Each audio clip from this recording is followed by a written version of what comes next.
Belajar bukan hanya sekedar membaca dan memahami, tetapi membutuhkan suatu keterampilan.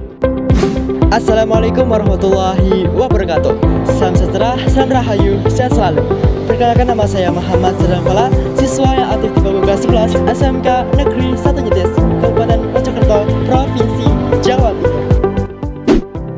Membantu siswi belajar dengan cara mempraktikkan apa yang dibaca pada kehidupan sehari-hari. Tahukah sobat bahwa di dunia yang serba digital saat ini, para remaja hanya menghabiskan waktu dengan bermain loh. Padahal remaja di luar negeri dengan remaja seusia di negeri kita, banyak sekali para remaja menghabiskan waktu dengan cara mencari prestasi dan belajar sungguh-sungguh. Literasi atau kemampuan membaca merupakan dasar penting dalam membangun sumber daya manusia yang berkualitas. Namun, tantangan besar yang dihadapi Indonesia saat ini adalah masih rendahnya minat baca di kalangan masyarakat. Lalu, solusi apa yang bisa ditekankan oleh masyarakat Indonesia, khususnya di wilayah Kabupaten Mojokerto, agar masyarakat bisa mencintai literasi? Pertama, menanamkan budaya membaca sejak dini, di mana anak-anak perlu diperkenalkan pada kegiatan membaca dari kecil, dari membaca buku cerita sederhana maupun buku cerita bergambar. Peran keluarga jelas besar dalam hal ini, karena keluarga adalah lingkungan pertama tempat anak seorang belajar. Maka orang tua dapat memberikan contoh secara rutin dengan membaca buku setiap hari maupun mengajak ikutan serta. Ketika budaya membaca tumbuh di lingkungan keluarga, maka anak akan terbiasa dan membawa kebiasaan tersebut hingga dewasa. Kedua, kita dapat memanfaatkan teknologi untuk mengakses bacaan. Di era digital saat ini, bacaan tidak hanya tersedia dalam buku cetak maupun fisik, tetapi dalam bentuk digital yang bisa diakses melalui smartphone ataupun komputer.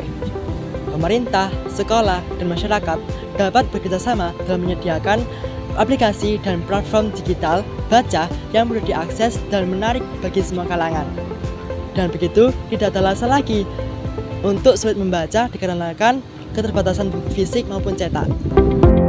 Ketiga, kita perlu juga upaya untuk meningkatkan kualitas dan akses bahan bacaan.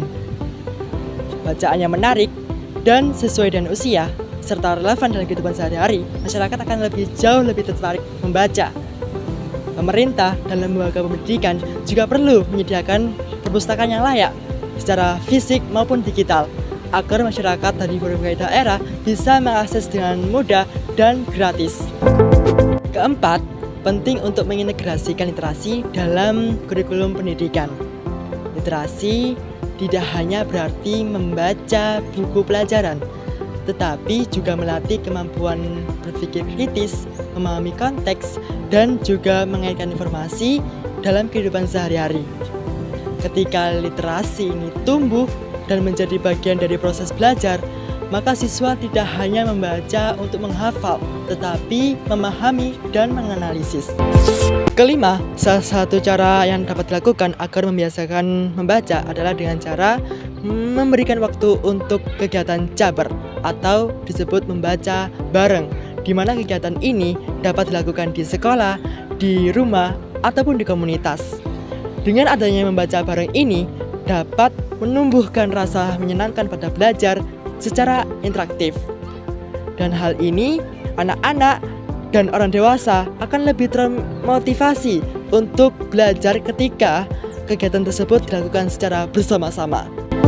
Dengan berbagai langkah tersebut, mulai dari keluarga, penyediaan akses buku yang berkualitas, pemanfaatan teknologi, integrasi literasi dalam pendidikan kurikulum, serta kegiatan jabar, ini diharapkan budaya membaca tumbuh kuat di masyarakat Indonesia.